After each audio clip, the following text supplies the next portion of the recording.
알림 꼭 부탁드리도록 하겠습니다. 자, 저희는 첫 번째 이슈로 넘어가 보겠습니다.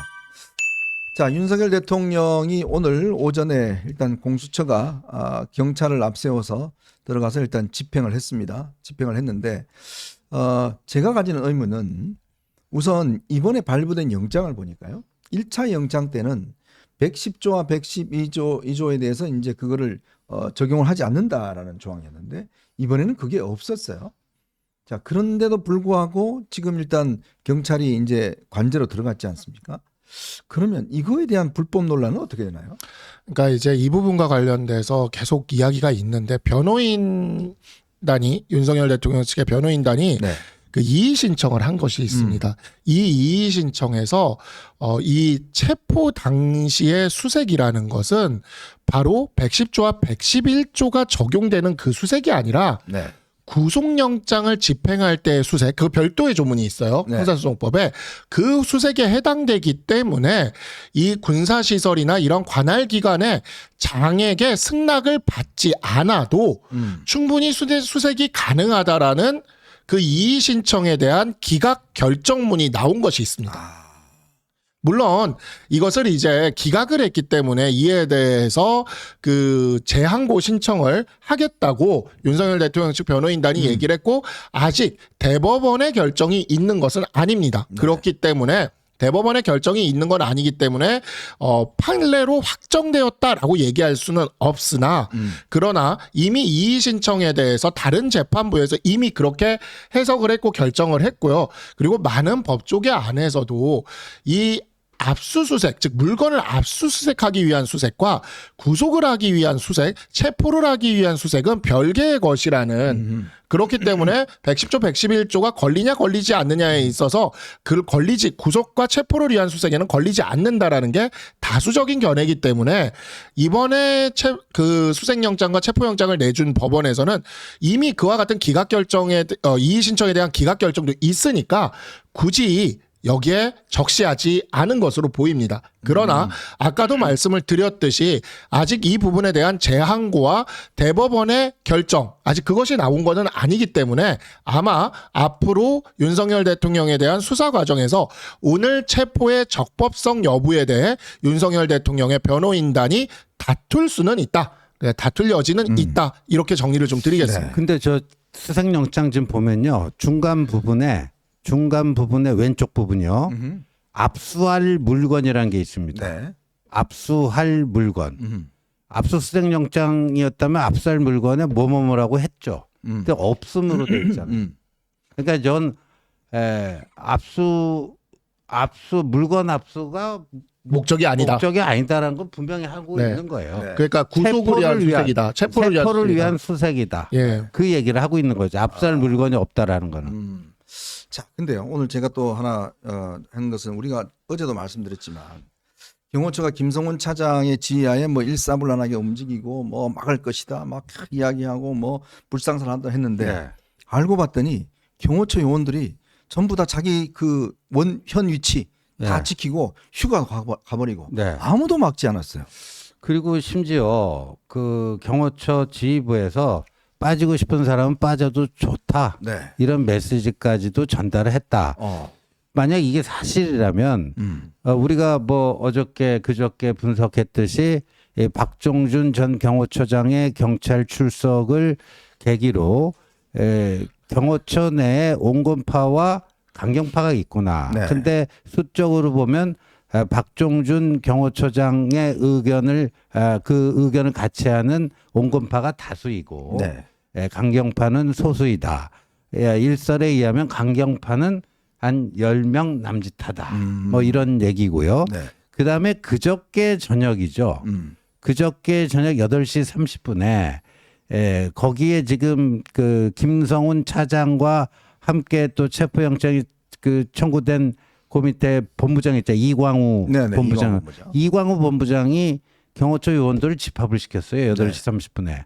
그런데 윤가끔 변호사가 거기 가서 법률 특강을 한 겁니다. 그렇다고 해요. 예, 그 경호처법에 대해서 설명하면서 만약에 공수처와 경찰이 이 진입 허가를 우리는 안 내줄 건데 김성훈 직무대행이 경호처 책임자인데 군사상 기밀구역 이거를 명분을 해서 진입허가를 안 내줄 텐데 그들이 들어오면 체포해도 된다. 네. 이게 법적으로 정당한 것이다. 그리고 경호처 요원 당신들은 이런 경우에는 사법경찰관으로서의 그 지위도 지니기 때문에 하등 문제가 될 게 없다. 그러니까 오히려 경찰과 공수처에서는 체포를 부당하게 저지하면은 특수공무집행방해로 현장 체포하겠다 그러는데 그거를 오히려 맞체포를 하겠다. 이래갖고 강대강으로 가서 물리적 충돌은 이거 피할 수 없는 거 아닌가. 이런 예상까지 나왔는데. 네. 근데 오늘 보니까 현장에 없었어요. 경호처 요원들이 그냥 대기동 있잖아요. 대기동. 네네. 예. 대기동에 있다가 무슨 출동하면 나가는 거 아니에요. 맞아요. 그 출동 안 하고 대기동에 있었고요. 또 상당수 경호처 요원들은 휴가를 썼습니다. 아니 근데요 이게 보니까 오늘 이 장면이 뭐 전 세계로 이제 다 생중계가 됐지 않습니까?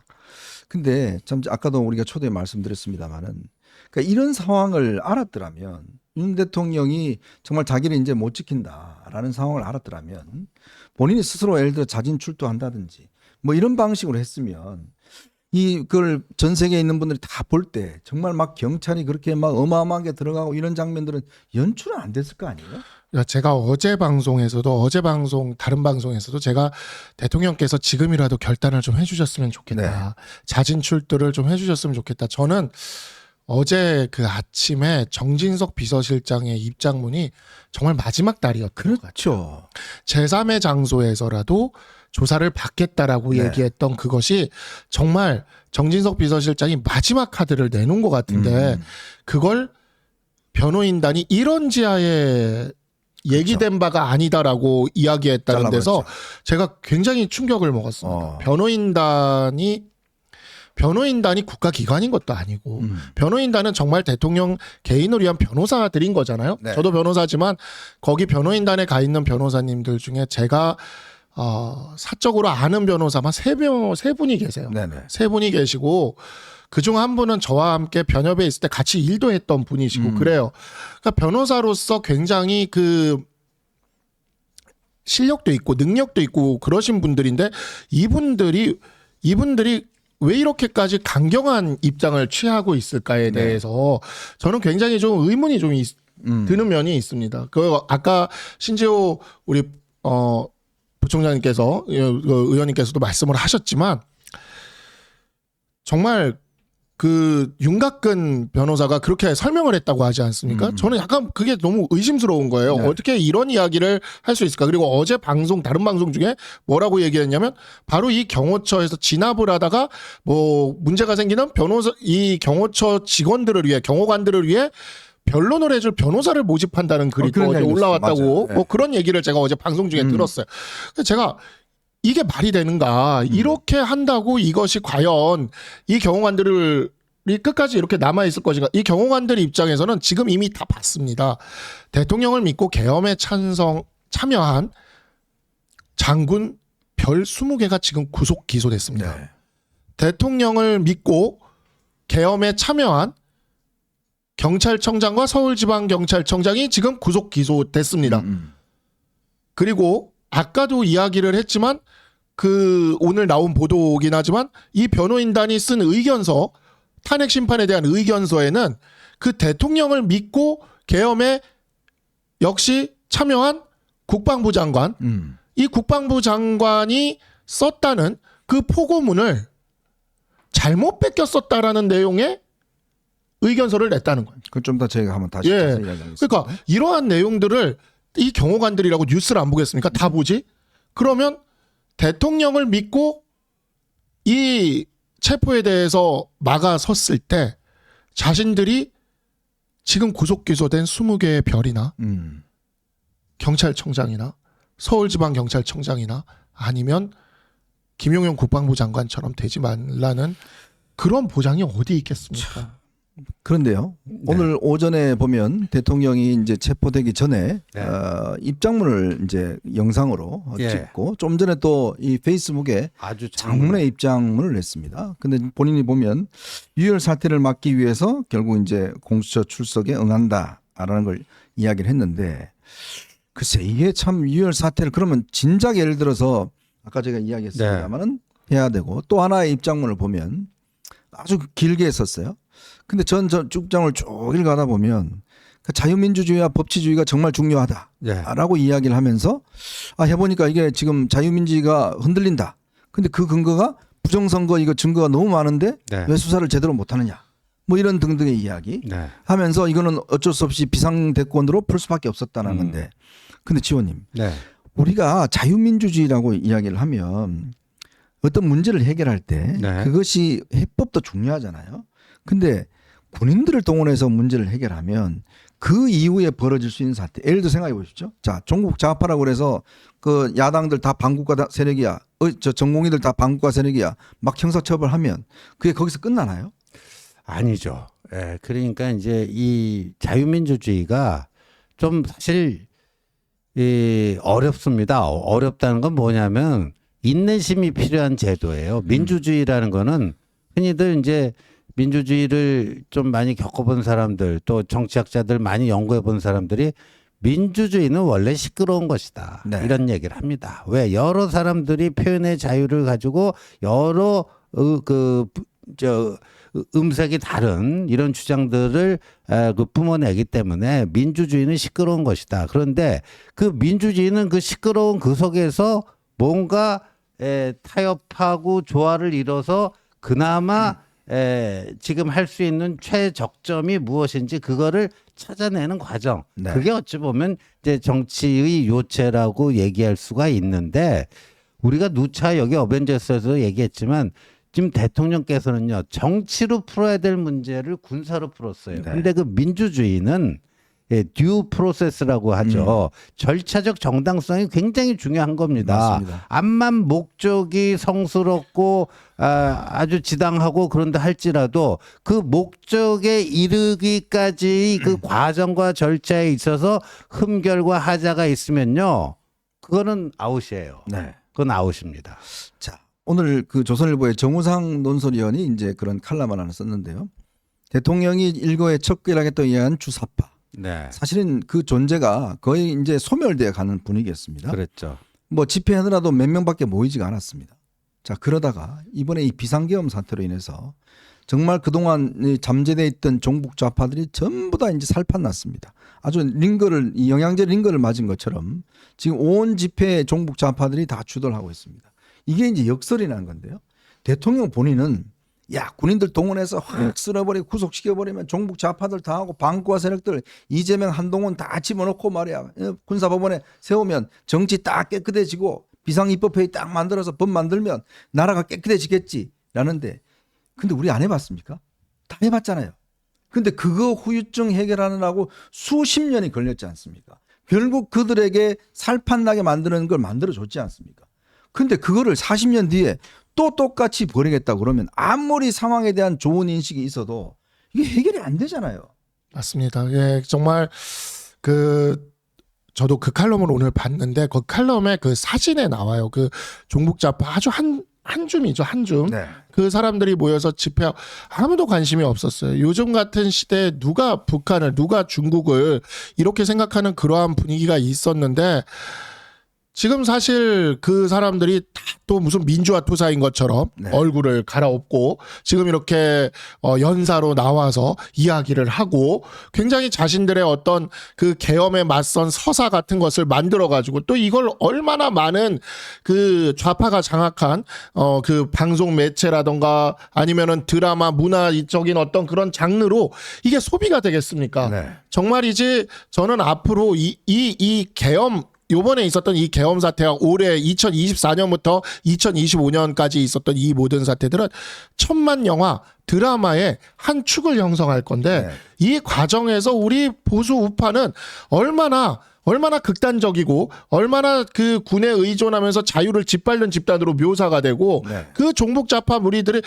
얼마나 또 굉장히 민주화의 무슨 투사인 것처럼 우리 그 영화에 많이 다뤄졌는 것 같지 않습니까? 그런 영화에 나오는 것처럼 그렇게 묘사될지를 생각하면 너무너무 아찔합니다. 그런데 현실은 우리 당 의원들도 저도 그 자리에 있었고 신지호 의원님도 그 자리에 계셨고 다 계셨지만 우리 당 의원들도 계엄에 반대해서 현장에 갔습니다. 그리고 우리도 그거를 막아냈던 사람들이에요. 그런데 이 사람들은 앞으로 우리에게 그러한 이미지를 끊임없이 씌우려고 할 것이다. 그리고 그 과정을 또 우리는 극복하는 그 오랜 시간을 또 견뎌내야 될 것이다라는 생각이 듭니다. 근데 오늘 윤 대통령이 낸 입장문을 보면 최근에 여론조사에서 2030이 뭐 많이 지지하고 있다. 네. 그래서 역시 뭐 2030들이 자유민주주의에 대한 뭐 이게 있다 이렇게 이야기를 하는데 네. 그 실체가 뭘까요?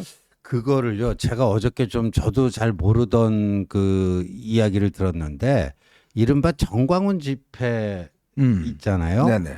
거기에 이제 최근에 들어서 젊은 사람들의 참여가 늘어난 건 사실이랍니다. 네네. 그전에는 사실상 중장년층, 그러니까 50대가 거기 그 정광훈 집회 가면 50대가 제일 젊어요. 맞아요. 예.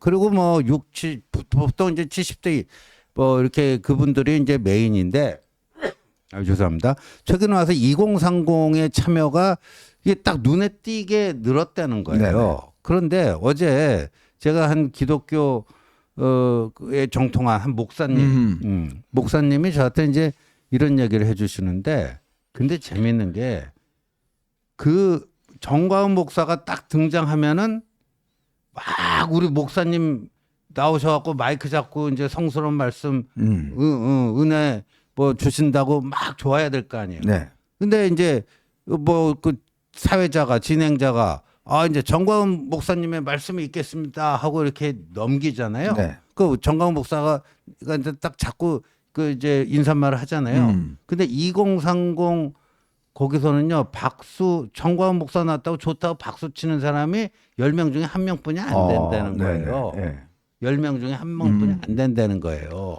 그러니까 정광훈 목사가 좋아서 또 그게 좋아서 나온 게 아니고, 그래서 제가 너무나 그게 처음에 좀 뭐라 할까 좀 뭐 어떻게 그런 일이 가능하지? 그래갖고 꼬치꼬치 좀 물었어요. 네. 그랬더니 최근에 이 지지율이 국민의힘 지지율이 이제 민주당 다 따라잡았잖아요. 네. 근데 그거를 이재명의 저런 행태를 보고 이제 그 뭐라 할까 위기의식을 느낀 보수층이 뭉치고 있다. 네. 근데 그 각종 그 여론조사 그거를 이 연령대로 그 정리한 거 있잖아요. 네, 있죠.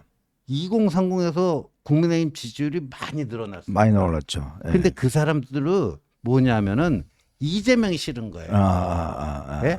이재명이 싫은 거예요. 그러니까 저런 식의 막 그 개딸 전체주의 탄핵 남발하고 뭐하고 이런 거 자체가 싫어서 그런 거기에 염증을 느낀 2030이 자발적으로 나온 게 그거라는 거예요.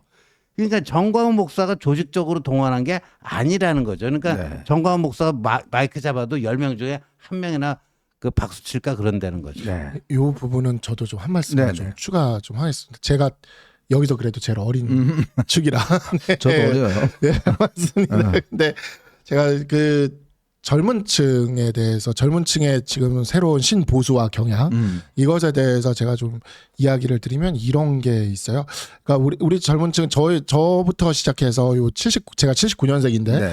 요 80년대생부터 시작해가지고 이렇게 쭉 90년대생, 2000년대생 이렇게 가는 이 젊은 층의 특징은 우리나라가 굉장히 먹고 살만하고 어느 정도 민주화가 된 다음부터 성장을 했어요. 그렇죠. 선진국에 태어났죠. 네, 사실상 선진국에서 자라고 성장을 했습니다. 그래서 우리나라에 이러한 일들이 벌어진다는 게 약간 믿기지가 않는 거예요. 그러니까 처음에 그 응원봉 들고 그 계엄에 대해서 반대하고 탄핵 찬성 시위에 가는 그 젊은 층 네. 여성들에 대해서 민주당 쪽 패널들 제가 방송 끝나고 얘기를 해보면 그 응원봉 들고 오는 그 젊은 여성들이 그 자기들이랑 결이 좀 다른 것 같다라는 얘기를 해요. 네. 확실히 그렇다고 얘기를 합니다. 근데 그분들이 간 것도 이제 뭐냐면 계엄이 나의 자유를 억압하는 게 싫은 거예요. 군인이 내 자유를 억압하는 게 싫은 거죠. 네. 왜냐면 우리는 되게 자유롭게 큰 세대. 네, 정말 자유롭게 큰 이 젊은 세대들이다 보니까 네. 처음에는 이제 계엄이 돼서 군인들이 그렇게 나서는 거에 대해서 싫었던 거죠. 그랬는데 그 다음에 이제 흘러가는 걸 보니까 민주당이 또 하는 짓이 네. 별로 그렇게 자유롭지가 그렇죠. 않은 거예요. 그리고 굉장히 중국 공산당의 모습과 굉장히 겹쳐 보이는데 또 우리 세대 밑으로 요 젊은 세대의 특징이 해외여행 자유화 이후에 네. 예, 이제 또 이렇게 태어나고 성장한 맞아요. 세대거든요. 그러다 보니까 해외여행을 정말 많이 다녀본 세대입니다. 그래서 중국도 진짜 많이 가봤는데 네. 중국에 가면 일단 네이버가 안 돼요. 그게 너무 충격적인 거예요. 아. 네, 네이버가 안 되는 나라가 있나? 이런 거죠. 그리고 뭐 페북도 안 돼요. 중국에 가면. 그러니까 그런 나라는 정말 어이가 없는 거죠. 뭐 중국 뭐 이런 나라들은 진짜 어이가 없는 겁니다. 그러다 보니까 이제 이러한 점들 때문에 우리나라가 중국의 영향을 받아서 그리고 또 홍콩 사태의 영향이 있습니다. 우리가 홍콩처럼 되는 것을 굉장히 두려워합니다. 네.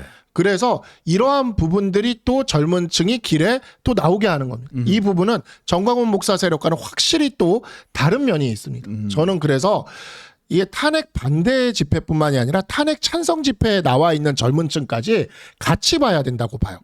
이 둘이 나눠져 있는 것처럼 보여서 각각 다른 입장을 취하는 것처럼 보이지만 사실 이 둘은 굉장히 자유주의적이고 굉장히 뭐랄까 선진국적인 나라가 되기를 원하는 그런 마인드가 있는 새로운 세대입니다. 제가 보기에 이 탄핵이 진행이 된다면 탄핵 인용 이후의 대선은 이 세대의 이 마음을 휘어잡는 사람이 대세를 장악할 수 있을 거라고 생각을 합니다. 네. 근데 오늘 아침 그 조선일보에서 자세히 분석했던데 체육회장에 유승민 씨가 됐죠. 이기흥 떨어졌죠? 뭐 거의 체육계 대통령 네. 그분이 그 자금력과 조직력이 정말 그 장난이 아닌데 네. 당연히 그분이 될 줄 알았는데 우리 탁구 그 영웅 유승민 그분이 좀 넘었죠. 네. 아 기적적인 역전승이나 뭐 처음에는 이제 이기흥 씨가 앞서갔으니까 네네네. 그 새로운 체육회장 등장했는데 그걸 조선일보가 분석해 놓은 거 보면 지금 우리 박상수 변호사 얘기해 주는 것처럼 MZ 체육인들이 그쪽을 많이 했다라는 거죠. 네. 그러니까 누구로부터도 그러니까 그 이기흥 씨가 무슨 보면 이 우리 여의도의 구태 정치랑 좀 결이 비슷하잖아요. 그렇죠. 퀴퀴하고 좀 권위주의적이고 이런 거는 안 맞는다는 거죠. 네, 이게 참 우리가 참 그 못 봤던 새로운 현상들이 좀 있는 것 같습니다. 자, 저는 이어서 이제 계속 좀 이야기를 나눠보도록 하겠습니다. 여러분 보시면서 구독과 좋아요, 알림 꼭 부탁드리도록 하겠습니다. 자, 이제